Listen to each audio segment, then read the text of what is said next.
the middle of everyone's shot if I'm using a stick.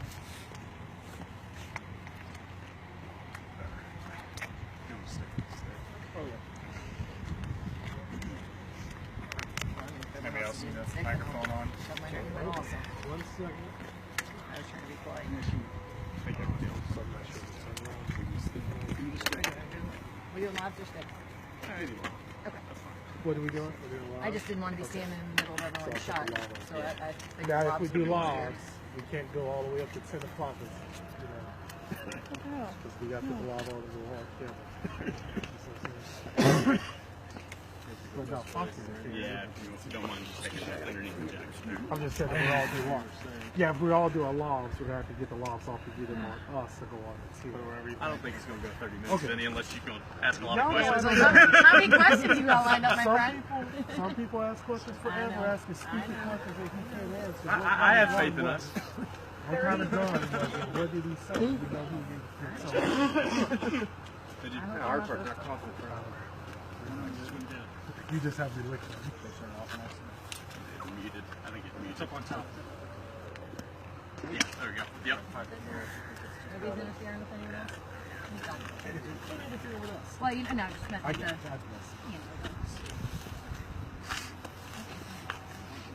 I look at her. Is everybody ready? Ready? Yeah. Good. All right, guys. So you got the last couple updates here. So you're pretty spun up on what happened. I just want to kind of lead this off of. Obviously, it's always a tragic incident whenever loss of life happens. So we did set out an update earlier that this suspect has been pronounced deceased at the hospital after this event. So, like I said, it's never our intent to have loss of life in these encounters. Okay, so you read the media advisory. Obviously, we responded here around 5:36 for disturbance.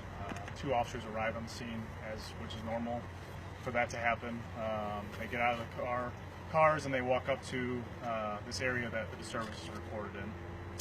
They see a male in an occupied SUV. Okay, so they obviously walk over there. One goes to the front driver's side, the other one goes to the passenger side. The male seems to be unresponsive.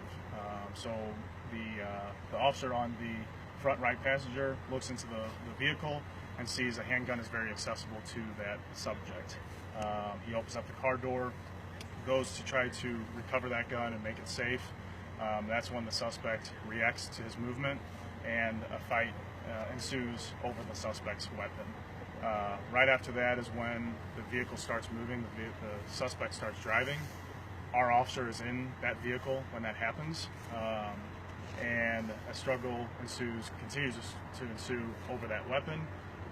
In fear of his life, the officer unholsters his department-issued weapon and shoots the suspect at least one time while the vehicle is moving, while the vehicle is driving. The assist officer on the driver's side sees that the officer is inside the vehicle. Once that starts driving away, he gets into his patrol vehicle and starts following the vehicle and quickly cuts in front of the suspect vehicle to stop it, which was successful.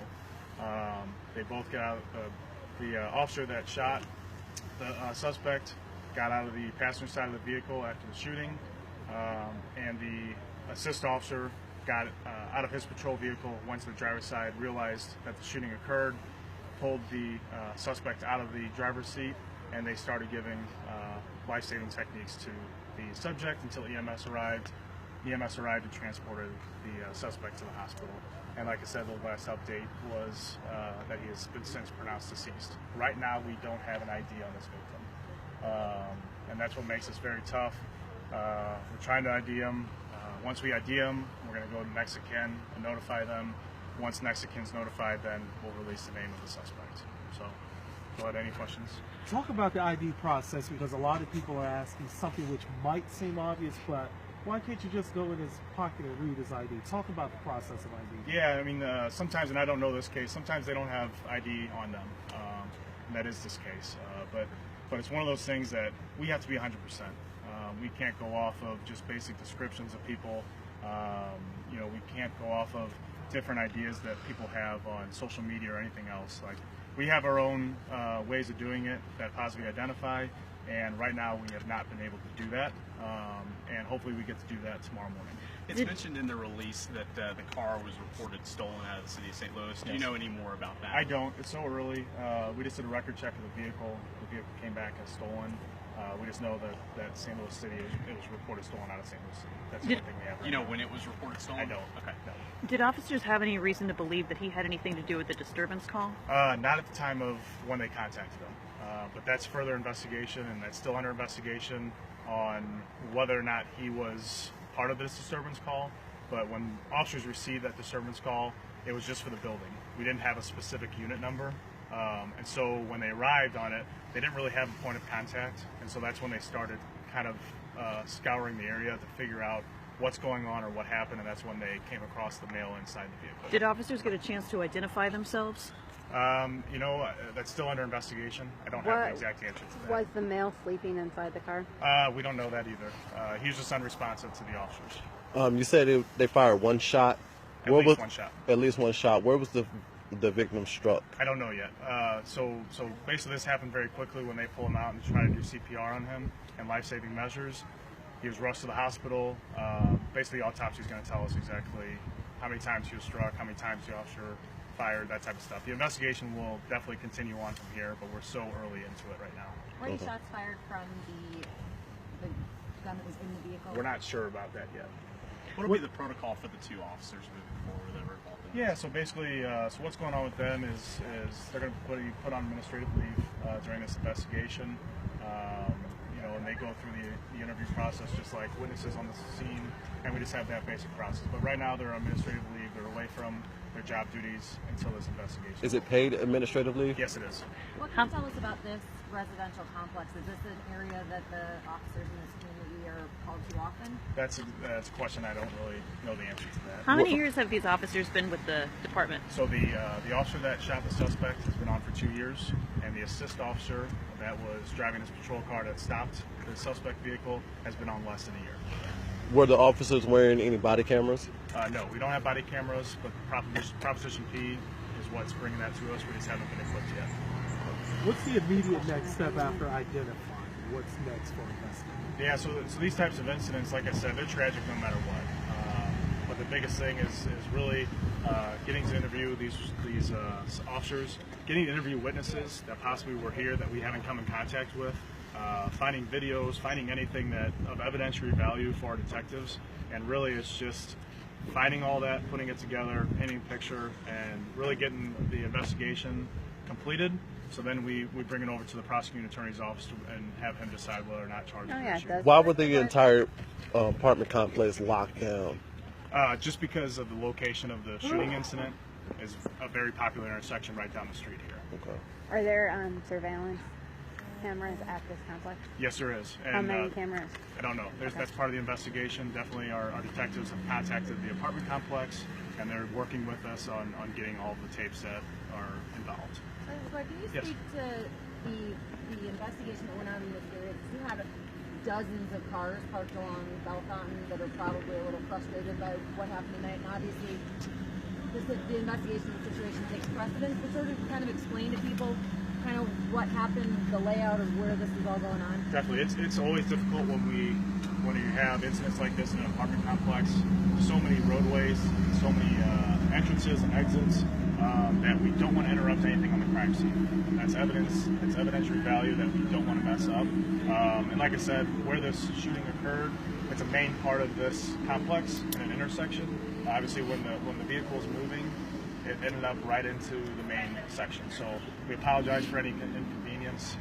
We do understand that, and we apologize. However, it's very important to get this incident a full investigation and make sure the evidence is not tainted. According to several witnesses that witnessed the incident, they said that the officers bumped the car twice with their police cruiser. Can you speak to that? Well, those witnesses need to contact our detectives, number one. We stress that big time. When it comes to these things, we want them to come forward and tell us exactly what they saw, when they saw it, and where they were when they saw it. But as for the bumping, the only contact that I know of is when the assist officer drove up in front of the vehicle to stop the vehicle while our officer was in that suspect vehicle. That's the only contact that I know that happened at this time. Okay. Any idea what the initial disturbance call was for? Not sure. That's still, I talked to you earlier about that. We still don't know exactly. It came in as a disturbance, but no apartment complex was given. And so they're reviewing the 911 tapes. They're trying to figure out exactly what happened and why police were dispatched here.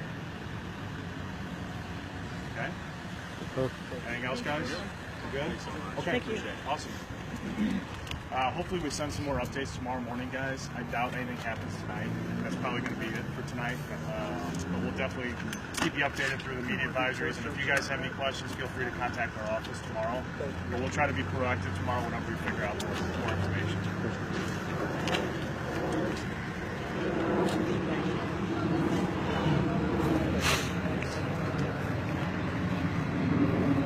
Okay, ladies and gentlemen. All right, look, it's your boy AD, man. Hold on, 1 second. That's the vehicle of the victim that he was in.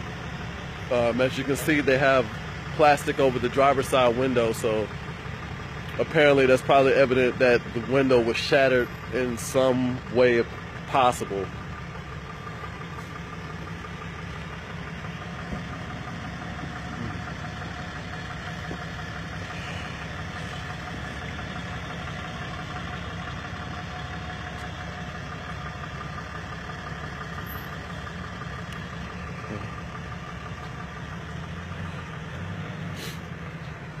All right, as you guys just saw, a quick press briefing. Basically, the rundown of everything that happened was that the officers responded to a domestic disturbance and whatnot, and when they approached the scene, when they approached the apartment complex, they noticed that the victim was in his vehicle. And they approached him. They noticed that he wasn't responsive or anything like that. So when they looked in, he said when they looked into the window on the driver's side, they noticed that they saw a weapon and whatnot. And that's when one of the officers entered the vehicle, and that's when the suspect woke up and everything.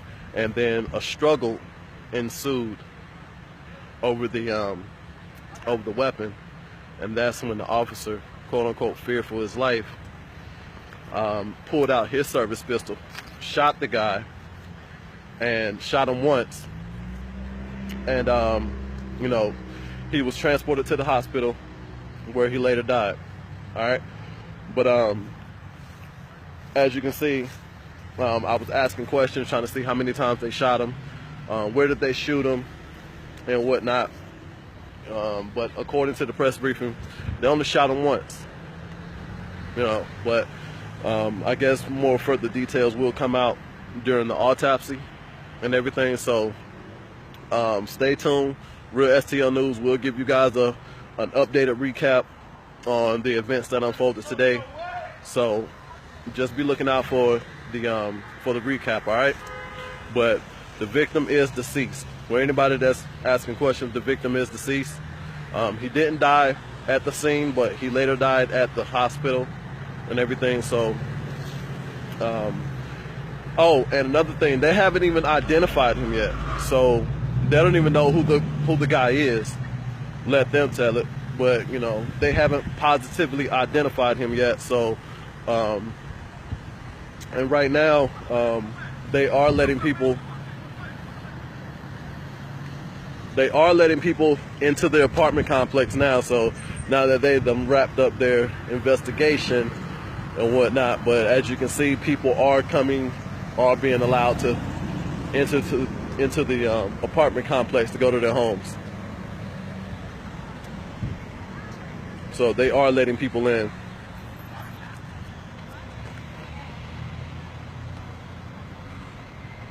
Okay, but for a quick recap for new viewers that just came in, it's your boy AD with Real STL News, and I'm here live in Oak Park Apartments where an officer involved shooting happened earlier today.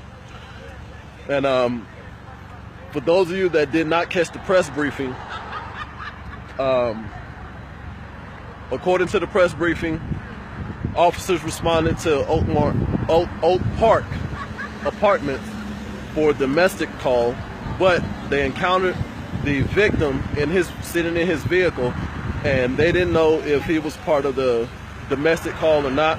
But what happened was one of the officers approached the driver's side.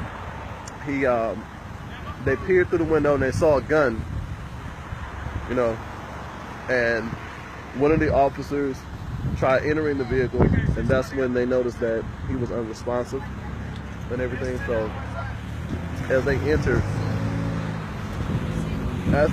the vehicle, that's when the victim awoke and a struggle ensued.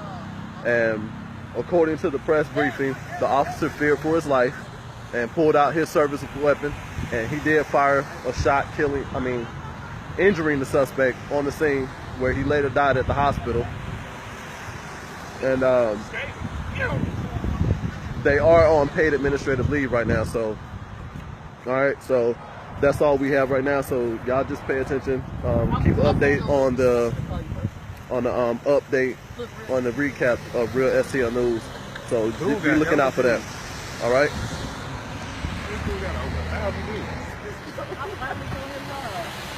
That nigga is live.